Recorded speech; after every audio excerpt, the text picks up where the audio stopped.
warahmatullahi wabarakatuh.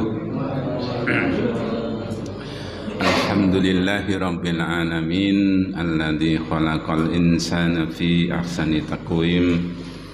Asyhadu an la ilaha illallah al-qawiyyul matin wa asyhadu anna Muhammadan abduhu wa rasuluh al-mab'uts rahmatan lil alamin. Allahumma salli wa sallim wa barik ala Muhammadin wa ala alihi wa ashabihi azma'in, amma ba'du. Qala Allah ta'ala fil kitabihil karim, a'udzu billahi minasy syaithanir rajim. La ikraha fid din, qad tabayyana ar-rusydu minal ghayy, wa faman yakfur bit-taghuti wa yu'min billah faqad istamsaka bil urwatil wusqa lam fisama laha wallahu sami'un alim. Allahu waliyyul ladzina amanu yukhrijuhum minadh dhulumati ilan nur wal ladzina kafaru awliya'uhumut taghut yukhrijunahum minan nuri ilal dhulumat ulaika ashabun nar fiha khalidun. Sadaqallahul adzim. Raditu billahi rabba wa bil islami dina wa bi Muhammadin nabiyya wa rasula. Rabbi zidni ilma warzuqni fahma waj'alni minas shalihin. Kita mulai kajian kita dengan membaca basmalah. Bismillahirrahmanirrahim. Syukur alhamdulillah kehadirat Allah Subhanahu wa taala, kita masih diberi nikmat, diberi rahmat, diberi hidayah oleh Allah Subhanahu wa taala, terutama hidayatul-din, hidayah dalam urusan agama. Mudah-mudahan kehidupan kita senantiasa dalam bimbingan petunjuk dari Allah Subhanahu wa taala, sehingga kita bisa menempuh jalan yang benar, jalan yang diridhoi oleh Allah Subhanahu wa taala, bukan jalannya orang-orang yang dimurkai oleh Allah, bukan jalannya orang-orang yang tersesat. Shalawat dan salam kita haturkan kepada Nabi kita Muhammad sallallahu alaihi wasallam, Nabi dan Rasul yang menjadi teladan bagi kita sekalian. Di suatu hadis, menurut penelitian hadis ini hadis hasan, tapi kuat nggih. Malaikat Jibril ketemu Nabi kita Muhammad sallallahu alaihi wasallam. Malaikat Jibril kemudian memberi nasihat. Isi nasihat itu ada 3 hal penting yang disampaikan malaikat Jibril. Bunyinya, ish ma syi'ta fa innaka mayyitun. Kita terjemahkan secara agak bebas. Ya Muhammad, hiduplah kamu sesuka kamu. Fa innaka mayyitun, karena sesungguhnya engkau pasti akan mati. Jadi kalau ini kita ambil sebagai garis nasihat kepada kita semua, hidup itu diberi pilihan oleh Allah Subhanahu wa taala untuk menjadi orang yang baik atau tidak, menjadi orang yang mau taat kepada Allah atau tidak selama hidupnya. Sebab semuanya pasti akan kita mintai pertanggungjawaban, akan dimintai pertanggungjawaban. Maka wis urip sakarepmu, kamu pasti mati dan kamu pasti akan dimintai pertanggungjawaban oleh Allah Subhanahu wa taala. Yang kedua, malaikat menasihati wahbib ma syi'ta, man syi'ta. Cintai siapa saja yang engkau bisa cintai. Keluarga kita, handetolan kita, mungkin sahabat-sahabat kita Mungkin bukan hanya man, tapi benda-benda tertentu, kekayaan kita, jabatan kita, dan seterusnya. Fa innaka mufarraqatun, karena sesungguhnya engkau pasti akan berpisah dengan apa yang kita cintai. Dengan keluarga kita akan berpisah, ya. Terutama kalau tadi sudah meninggal dunia, itu semuanya akan ditinggal, diusung ke kuburan, hanya seorang diri, tidak ada yang mau menemani, kan ya. Sak cinta-cintanya istri kepada suami atau suami kepada istri, anak kepada ayah ibundanya, kalau sudah diusung menuju kuburan, tidak ada yang akan menemani, gitu. Ya. Dan yang terakhir, wa'mal ma syi'ta, berbuatlah sekehendakmu, mau baik, mau buruk, mau jahat, dan seterusnya, taat, mau orang yang bangkang, orang yang bahkan mungkin lebih ekstrimnya, mau kafir, mau mukmin, terserah. Karena sesungguhnya engkau semua pasti akan dimintai pertanggungjawaban oleh Allah Subhanahu wa ta'ala. Nah, realitanya bagaimana? Ya, kenyataannya orang itu kemudian dengan pilihan-pilihannya, ada yang baik, ada yang buruk. Ada yang mau mengikuti ajaran kita, ajaran Islam, ada yang mengikuti ajaran di luar ajaran Islam. Maka dalam surat Al-Baqarah ditegaskan, la ikraha fiddin, tidak ada paksaan untuk mengikuti agama. Qad tabayyana ar-rusdu minal ghayy, karena sudah jelas antara jalan yang benar dengan jalan yang sesat. Faman yakfur bit-taghut wa yu'min billah, siapa yang kufur kepada taghut dan beriman kepada Allah, faqad istamsaka bil urwatil wusqa, maka sesungguhnya dia telah berpegang teguh pada tali yang sangat kuat, lam fisama laha, yang tidak akan putus. Wallahu sami'un alim, dan Allah adalah zat yang maha mendengar lagi maha mengetahui. Masih diteruskan oleh Allah, Allah waliyul ladina amanu yukhrijuhum minadh-dhulumati ilan nur. Kalau pelindung kita ini Allah, maka kita akan diarahkan menuju nur, cahaya, sinar, sinar, yakni hidayah Allah Subhanahu wa ta'ala. Walladzina kafaru, sedangkan orang-orang yang kafir, pelindung mereka awliyahumut taghut, adalah taghut, yukhrijunahum minan nuri ilal dzulumat, mereka akan disesatkan dari kebenaran, ilal dzulumat, menuju kegelapan. Dan di sini digunakan kalimat jamak menunjukkan bahwa kegelapan itu banyak, aneka ragam, dan caranya juga sangat banyak. Ulaika ashabun nar hum fiha khalidun, mereka adalah penghuni neraka yang kekal di dalamnya untuk selama-lamanya. Pertanyaan yang paling mendasar, hadirin, kepada kita semua, kenapa orang itu kok ada yang jadi baik, ada jadi tidak baik, ada yang patuh, ada yang bangkang, ya. Ada yang suka berbuat taat, tapi banyak juga orang yang berbuat dosa dan maksiat. Nah, kajian kita pada hari ini meneruskan huruf F. Kita temukan faktor-faktor yang mempengaruhi orang menjadi baik atau tidak baik.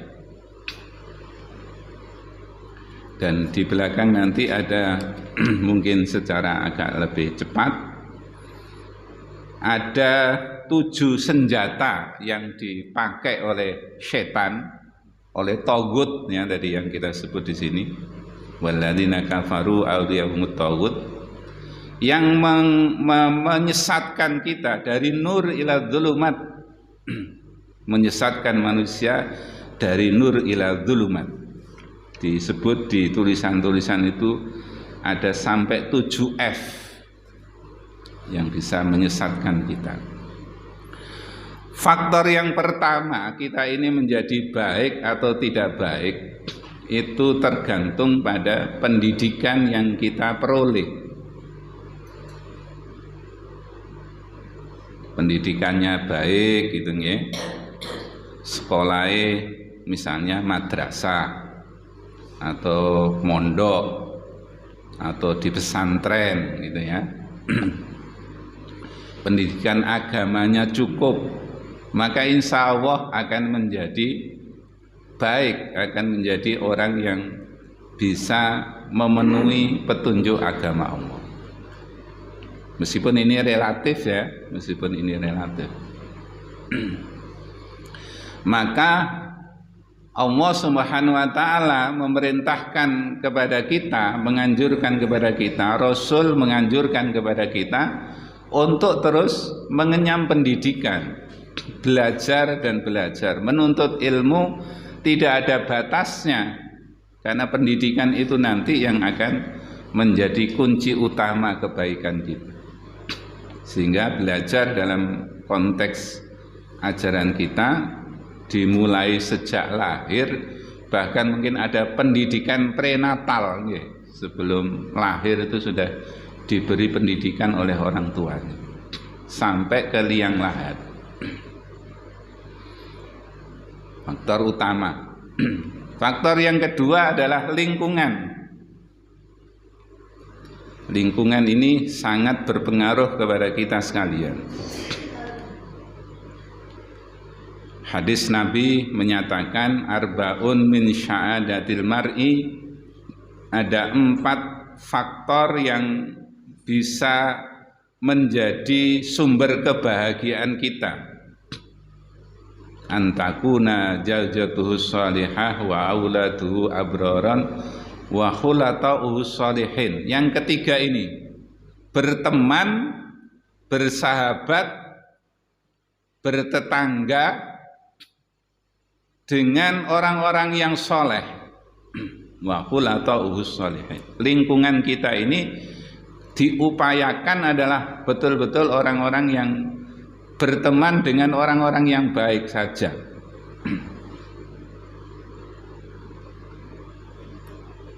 Lingkungan Pisang Mas ya, alhamdulillah dekat dengan masjid gitu ya. Bisa taklim, bisa ngaji bareng, mendalami agama, alhamdulillah. Lingkungan panti asuhan ya, di samping sekolah secara formal di luar, di panti asuhan masih diajak untuk pendalaman berbagai macam materi keagamaan, diajak untuk belajar pidato, diajak yang sekarang program baru tahfidz Al-Quran. Wah, luar biasa, menciptakan lingkungan yang baik kepada kita sekalian. Jangan tengok di luar sana, kalau lingkungannya tidak baik, wah, bisa terjadi berbagai macam hal yang bikin kita miris, bikin kita bisa ngelus dodo dengan berbagai macam perilaku yang tidak terpuji. Yang tidak kalah pentingnya, lingkungan keluarga kita, orang tua kita, ayah ibu kita, itu sangat penting dalam memberikan pondasi apa kita menjadi orang yang baik atau tidak.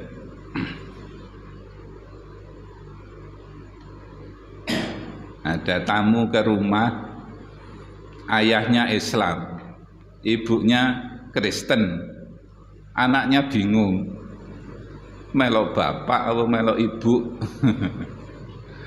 Nah kebetulan bapaknya ya tidak taat, tidak aktif ke masjid, ibunya juga tidak aktif ke tempat ibadahnya. Akhirnya anak ini memilih salah satu agama orang tuanya, tapi juga tidak pernah aktif beribadah. Kebetulan yang dipilih ngikuti ayahnya, Muslim, tidak pernah sholat, tidak pernah ngaji, perempuan tidak pernah jilbaban. Ya jadinya sampean bayangkan kira-kira jadinya bagaimana. Ya. Maka dalam surat At-Tahrim Allah memerintahkan kepada kita, terutama orang tua, ya ayyuhalladzina amanu qu anfusakum wa ahlikum nar. Wahai orang-orang yang beriman, jaga dirimu, jaga keluargamu dari siksa api neraka. Nah, kaitannya dengan ayat surat Al-Baqarah yang kita kutip ini, yang memang luar biasa adalah karena faktor kekuatan setan, ya, kekuatan taghut. Ya ayyuhalladzina amanu dkhulu fis-silmi kafah wa la tattabi'u khutuwatis syaitan innahu lakum aduwwum mubin. Setan kan tidak mengenal sapa sing digodha. Jangan yang kita orang-orang yang awam, ya. Wong Kanjeng Nabi itu juga kan sudah manusia pilihan, ya, tidak lepas dari godaan setan, ya. Pertemuan sekian minggu yang lalu, ya, kita nukil bagaimana Nabi Ibrahim dan Ismail melempari setan yang menggoda ketika Nabi Ismail mau disembelih oleh Nabi Ibrahim. Diabadikan dalam prosesi manasik haji, lempar jumrah, bismillahirrahmanirrahim, Allahu akbar. Dan jumlahnya yang digoda oleh setan itu tidak terbilang banyaknya, ya, saking banyaknya. Kalau dibuat persentase itu, ya, wah, mungkin bisa 70 sampai berapa persen itu, ya, dari sekian banyak orang yang digoda oleh setan. Nah, hadirin Bapak, Ibu, saudara sekalian, di antara senjata yang digunakan oleh setan dan bala tentaranya, oleh taghut, kekuatan-kekuatan yang tidak suka terhadap kebenaran Islam, saya menumpukan singkatan. Nah, sebenarnya ada yang menyebut 3F, ada yang menyebut 5F, bahkan ada yang menyebut sampai 7F. Dengan target pertama adalah pendangkalan faham kita terhadap ajaran Islam. Yang kedua adalah memurtadkan umat Islam. Bukan saja didangkalkan, tetapi juga sekaligus dimurtadkan, keluar dari ajaran Islam. Bahkan naudzubillah, dengan klik teng Google kaum murtadin, itu Masya Allah, jumlahnya banyak di Indonesia. Dan yang ketiga, menjadikan orang-orang yang aslinya taat kepada ajaran Islam kemudian berbalik memusuhi ajaran Islam, menjadi agen-agen atau istilah lain antek-antek dari kelompok setan dan bala tentaranya itu.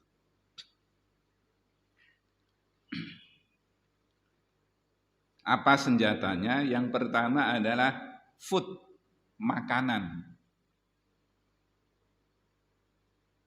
Kita umat Islam itu hanya boleh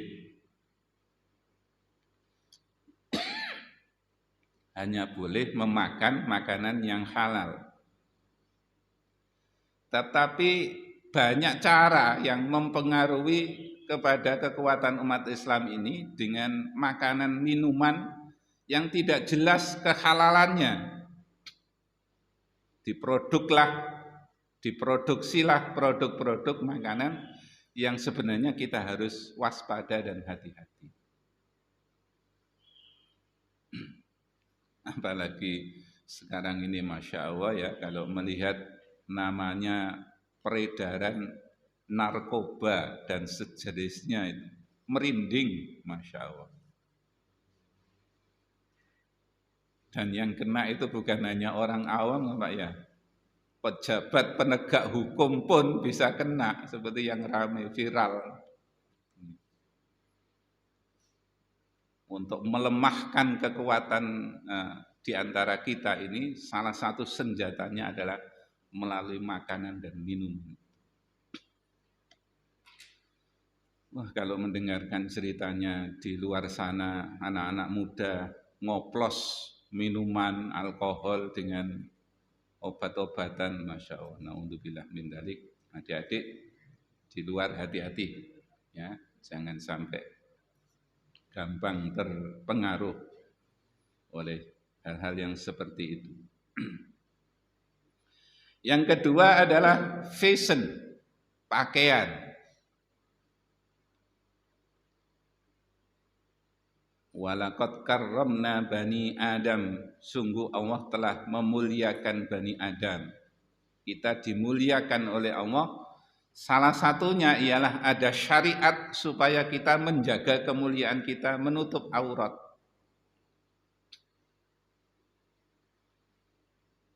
Nah, diproduksilah pakaian-pakaian yang mengikuti tren, Pak ya. Mengikuti tren, anak-anak muda gandrung kepada tren-tren yang baru itu, yang tidak memperhatikan bagaimana etika menutup aurat. Yang penting trennya ya, yang penting trennya.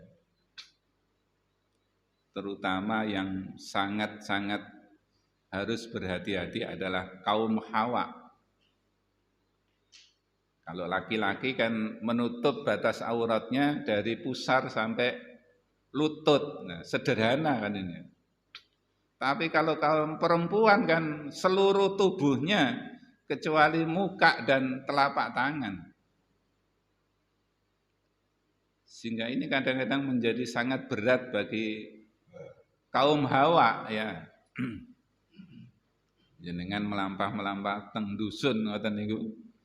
Nek pun tuwa titik mawon nggih. Wah, cara berpakaiane sak karepe dhewe sampeyan nggih. Suka-suka membuka aurat, padahal itu menjadi syarat utama nggih. Yang ketiga, faktornya adalah fun, kesenangan. Atau lebih khusus lagi film ya.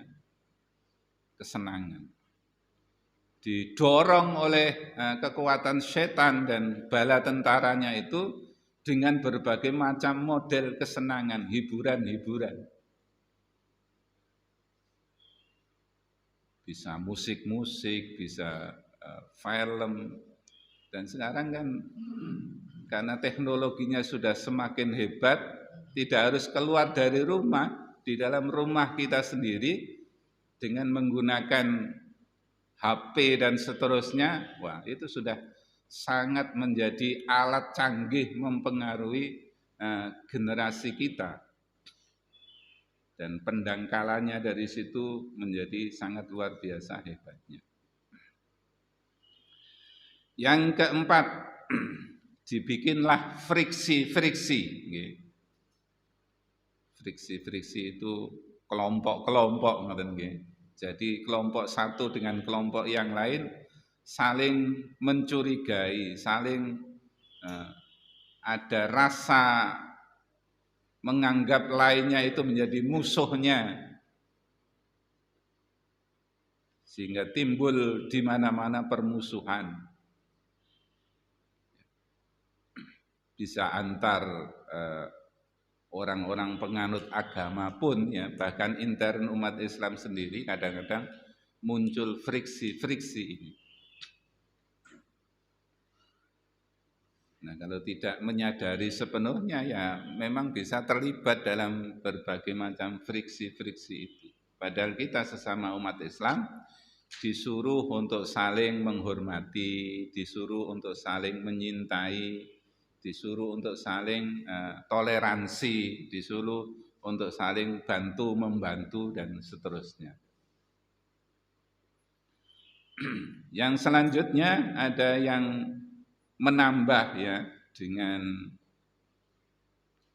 dua lagi, namanya free thinking, berpikir bebas. Bahkan muncul aliran dalam agama itu namanya Islam yang bebas, Islam yang liberal. Ya. Jadi ajaran Islam yang menurut kita selama ini sudah benar, menurut kelompok ini dibikin pemikiran yang baru gitu, dengan cara pandang yang sangat bebas.